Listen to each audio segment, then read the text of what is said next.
Welcome to ZKast, everyone. I'm ZS Caravallo from ZK Research, and I'm joined today by Kurt Semba, who's a principal architect for the Office of the CTO of Extreme Networks. Kurt, just a quick intro on yourself, what you do, and for Extreme.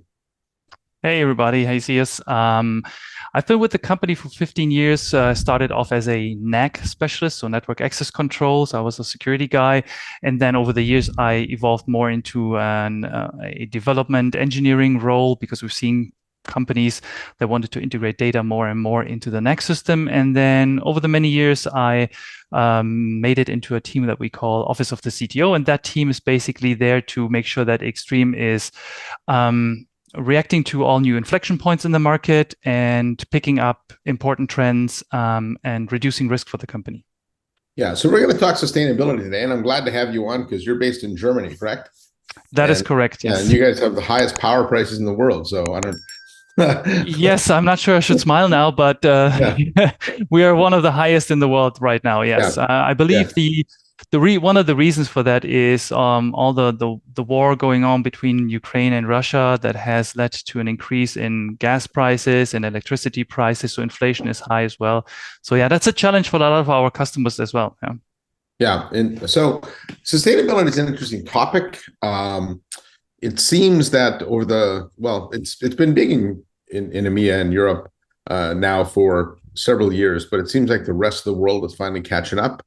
There's not a U.S. company I talked to today that doesn't have sustainability on their mind, and it's becoming a bigger part of decision-making process. In fact, I was at the Major League Baseball London series earlier this year, and I was participating in Extreme Networks CIO roundtable, and one of the CIOs there said it actually makes up 25% of the decision-making process for their RFPs, which blew me away. I didn't think companies were weighting it that heavily, but I guess, obviously in Europe, the power price is so high, a little bit of power savings can make a big difference in the back end. So I guess the expression, the more you spend, the more you save, or something like that. So but I wanted to talk about how if companies did a network refresh, a lot of the modernized equipment is more power friendly, but that could help them sustainably. Before we get into that, though, I just wanted to get your thoughts on some of the trends we're seeing. When you talk to customers about sustainability,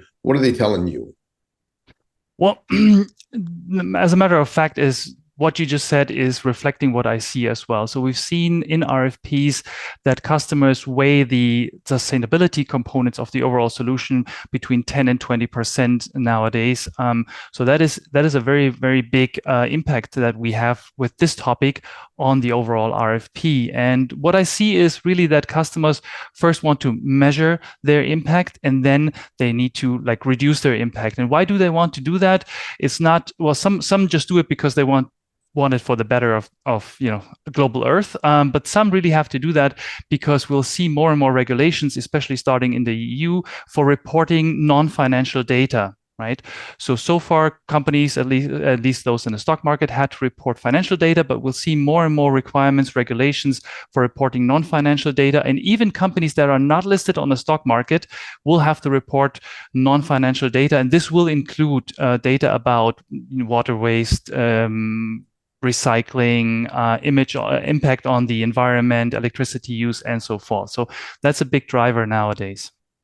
Yeah, one of the interesting takeaways I got from another event I went to earlier this year was that I think it was something like 75% of companies now have net zero goals, sustainability goals, but very few of them can actually track their progress towards it because they don't have the data, right? And that seems to be a big gap. And to your point, I don't think it's sufficient anymore in fact, one CIO I was talking with joked about this, where he said before we could just throw out a goal, right? And then you'd have some years to catch up. But he said on his earnings calls now, he's being asked to actually report on progress towards it. And so this is no longer, something that's a bit of a vision, right? That companies are being actually asked to be able to prove where they are, where they say they are. Right. Yeah. Now there are more and more standards for reporting that kind of data. Yeah. And if you are false reporting, you could basically get legally sued. Yeah. So you need to be very careful what you do. So why now? So what happened in the last couple? So because if I were to think back, roll the clock back 2-3 years, and I were to talk to some business leaders about sustainability, it would have been an important topic, but it wouldn't have nearly the importance it does now.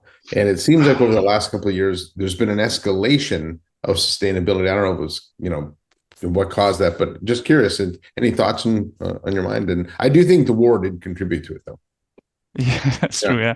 I think it's probably, to my best knowledge, I think it's a combination of things. There is the Paris Agreement 2015, but that's already 8 years ago, where, it was decided that we should not heat up the earth more than 1.5 degrees warmer than it already was. Yeah. So that's one thing. Then the war probably increased the prices. So people just thought, oh my God, I have to pay much more for my electricity or for my gas. So I needed to reduce that. And then I think you see also more and more younger people entering the workplace, and they are much more aware of how companies, enterprises, and their products impact the environment. Right? It's also a mindset shift, I believe, that is happening.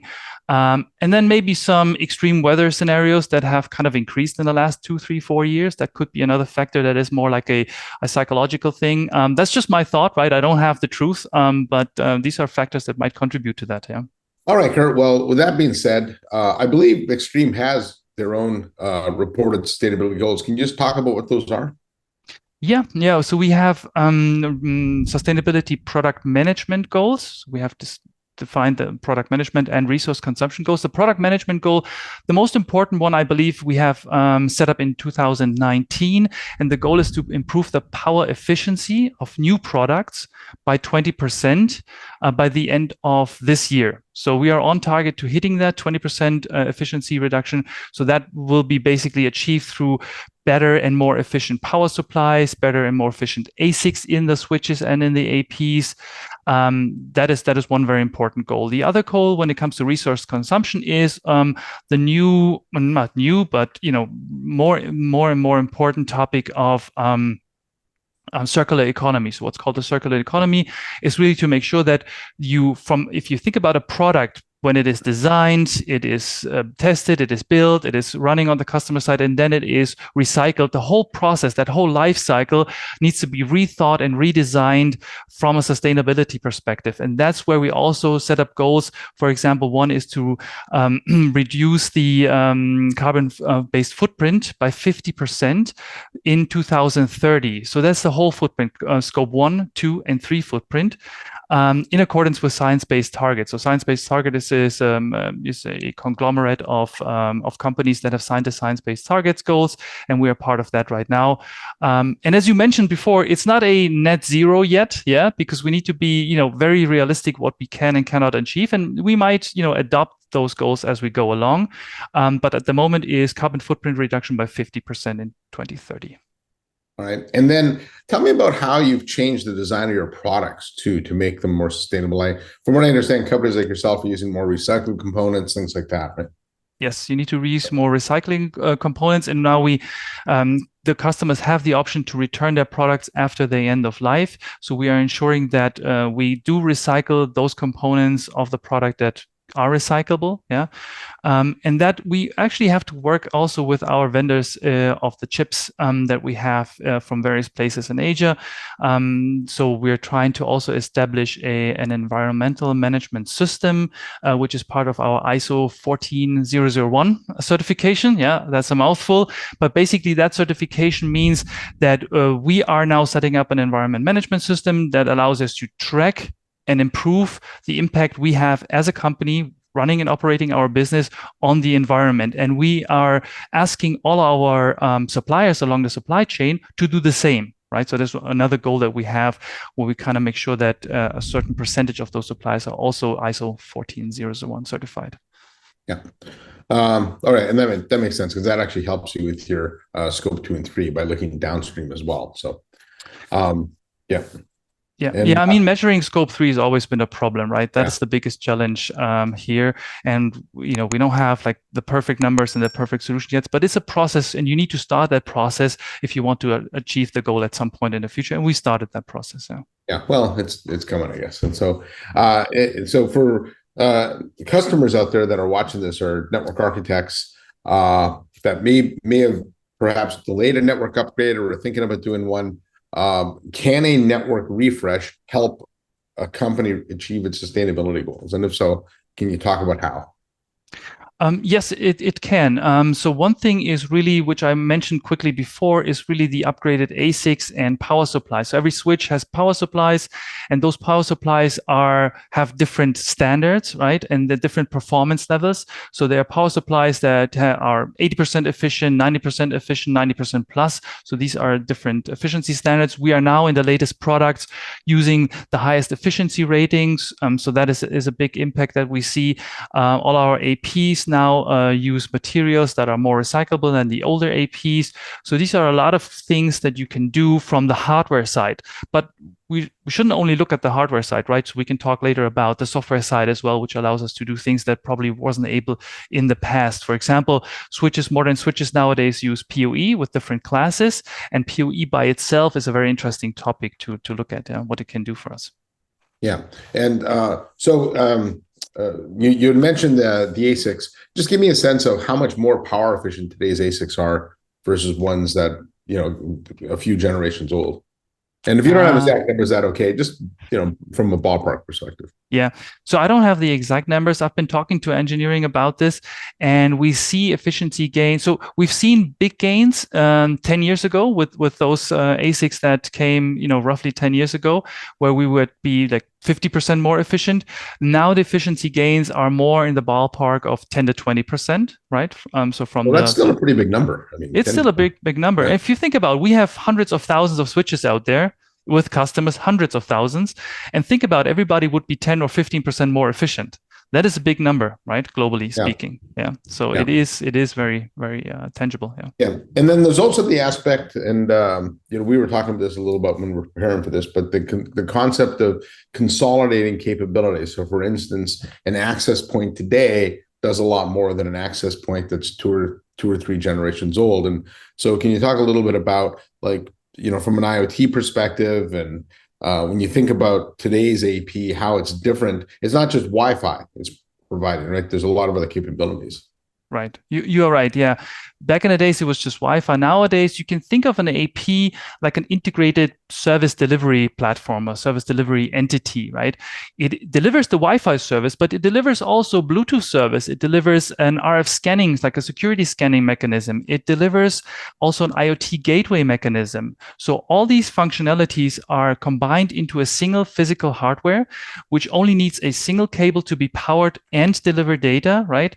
You need to install only a single device. You need to only power a single device. So in and of itself, this development of newer technology, of newer AP technology, will also help you reduce your impact on your carbon emissions and also make life much more easier because you can harness all this functionality in a single device. Installation costs and all these factors, mounting just a single device versus maybe an IoT gateway plus a Bluetooth gateway and so forth.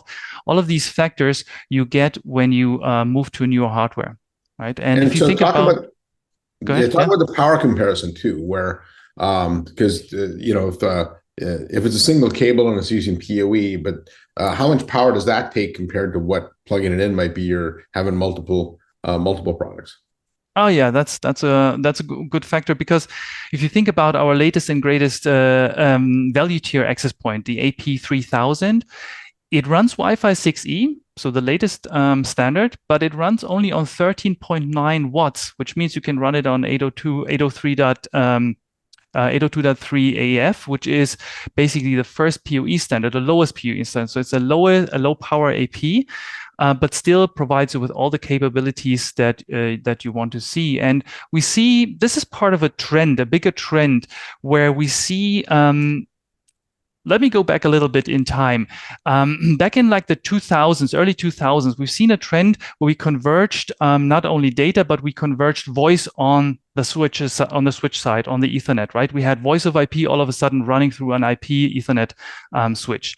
Then a few years later, we had video converge onto your network. And now we see power and sensors converge on the network. That is a very interesting development. And why is that? Because we've seen that installing a lot of devices where you have to run the power cable for each and every device separately is time consuming. It is cost consuming. You will probably have to hire a certified electrician to do that. Now with PoE, you don't need to do all of that, right? You have a switch that delivers power to whatever device you plug in, to whatever PoE device you plug in. You don't need an electrician. You don't need to run a second cable. It's cheaper, it's easier, it's faster, and customers do take advantage of this. So they start deploying smart LEDs that are running through PoE, IP cameras, voice over IP phones, access points, all these things. And that's a big trend. We've also recently had a interesting customer, a school district or a school customer in the Steamboat Springs School District, which deployed all of their smart LED lights using PoE. And they were the first school doing that in Colorado. So we're very proud of having that customer who's so innovative and out there with the latest tech. Yeah, that's been a really interesting trend to watch. Is I think when people think of PoE, historically it was IP phones and access points, right? And today, as you said, that there's so many more things you can connect. In fact, almost all new buildings that I've seen use low voltage lighting that are powered off of PoE. And so that, as you mentioned, not only saves power, but just the thought of having to run power conduits everywhere and things like that. It's very, very expensive, especially if we're trying to retrofit old buildings. That can get very expensive as well. But more than that, it's just much more power efficient. In fact, one New York-based company that I had done some work with was telling me that with their building design, they now have more OT devices connected to the network than IT devices, right? Traditional IT devices. And so that's a trend we'll continue to see. And so this IT OT integration, has got to be one of the biggest changes we've seen in networking. That I think a refresh would help with sustainability. Wouldn't you say? Yes, it's the next level of convergence, right? Voice, video, power, and now OT data. Yeah. And it makes a lot of sense to run as much as possible through PoE because that gives you centralized control over the power and the data, right? Through a single system, through a single, designed system, which makes a lot of sense then. You can measure, the electricity usage for all these devices, and you can grab data like metrics, measurements, and so forth. Very, very interesting and powerful. If you think about how this will then impact what is now being framed as the smart buildings, right? This will be a very, very base core technology for smart buildings as well. Yeah. Yeah. Now, I can't have a discussion with somebody today and not ask about artificial intelligence. And so can you talk about the role that AI might play in sustainability, specifically with networking? Yeah, so we envision that it's going to play a very central role. One of the key visions that we have is that we believe in the future, you'll be able to use AI to define and implement KPI-driven performance metrics on your network. What does that mean? What that means is, I believe in a few years from now, you'll be able to go to your network and say, please configure yourself to be as sustainable as possible. And the AI will figure out what that means according to your specific network with the switches, the APs, the PoE devices that you have, right? By getting all that context.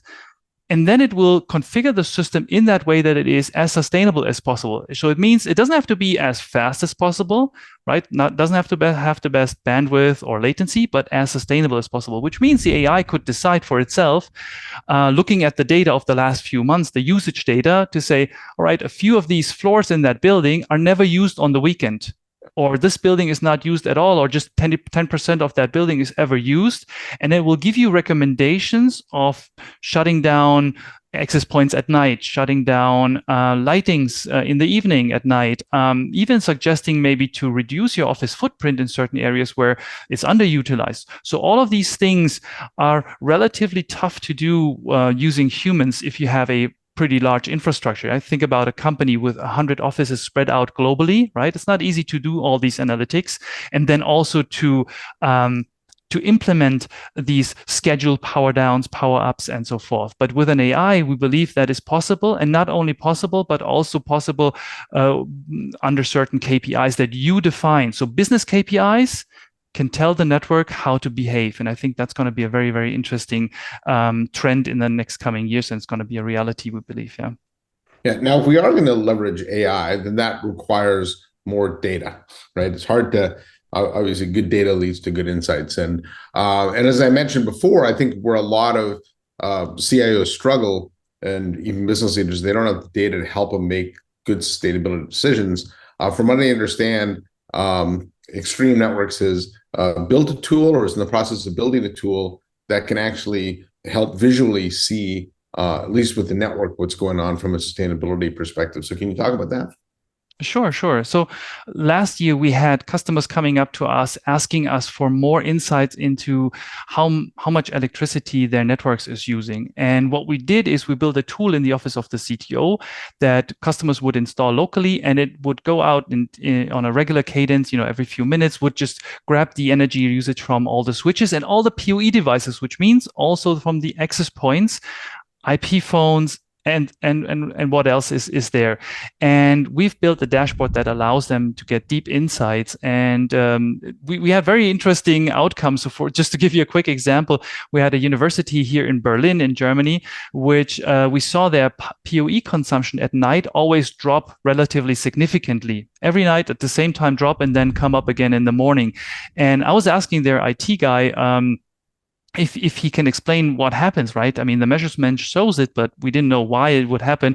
And he could explain it. They basically built a little script that would tell the voice over IP phones to shut down their LED screens at night. And the screen itself used so much energy that it was visible in the measurements. Yeah. So it has an impact. And this was a very, light bulb moment for us to see that even things like that, just the LED screen shutting it down, has a significant measurable impact. Now think about it, what you can do with a tool like that when you put AI on it and let it run, right? I mean, that's very interesting. And obviously that is just a tool today, but we want to make this part of the core product so all the customers globally can benefit from it someday. Yeah.